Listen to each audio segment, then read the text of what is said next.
জুলাই অভ্যুত্থান নিয়ে প্রতিবেদন।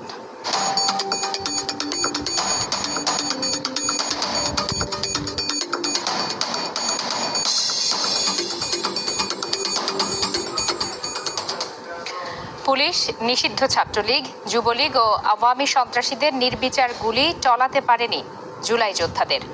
স্বৈরশাসনের বিরুদ্ধে গণঅভ্যুত্থানে রাজপথে নেমে আসে সকল শ্রেণী পেশার মানুষ। অনেকে আহত হয়ে হাসপাতালে ভর্তি হলেও পুলিশের কাছ থেকে বাঁচতে পালিয়েছিলেন হাসপাতালের বর্জ্যের গাড়িতে। ১ জুলাই থেকে শুরু হওয়া কোটা আন্দোলন ১৬ জুলাইয়ে রূপ নেয় গণঅভ্যুত্থানে। লাখো মানুষের ভিড়ে ৩ আগস্ট কেন্দ্রীয় শহীদ মিনার পরিণত হয় জনসমুদ্রে। উঠে আসে দফা ১, দাবি ১, খুনি হাসিনার পদত্যাগ। অভ্যুত্থানের মুখে ৫ আগস্ট ভারতে পালিয়ে যায় স্বৈরাচার শেখ হাসিনা। স্বৈরশাসনের অবসান ঘটলেও রয়ে গিয়েছে ক্ষত। মোহাম্মদপুরের বাসিন্দা বিল্লাল হোসেন। ফ্যাসিবাদী সরকারের বিরুদ্ধে লড়াইয়ে আহত হন তিনি। হাসপাতালে ভর্তি হলে সেখানেও হানা দেয় হাসিনার অনুগত বাহিনী। প্রাণ বাঁচাতে পালিয়েছিলেন হাসপাতালের বর্জ্যের গাড়িতে।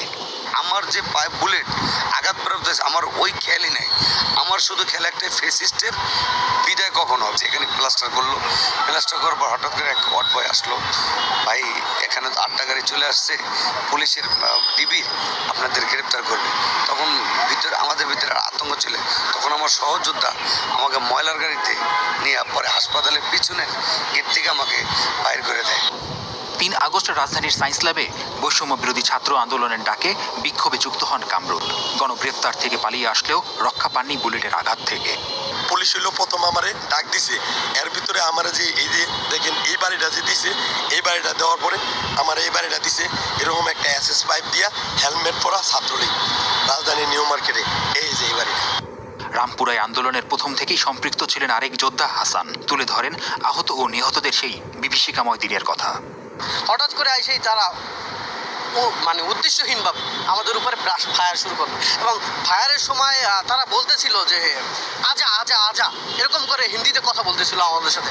এবং যখন ফায়ারটা করতেছিল একদম কাউকে দেখে না বা টার্গেট না করে, এক বাই এক ওরকম করে না, একদম অচেতন অবস্থা এইভাবে একের পর এক ফায়ার করতেছিল। শত তরুণের আত্মত্যাগের এই নতুন বাংলাদেশে যোদ্ধাদের দাবি শহীদদের বিচার ও নিরাপদ ভূমি।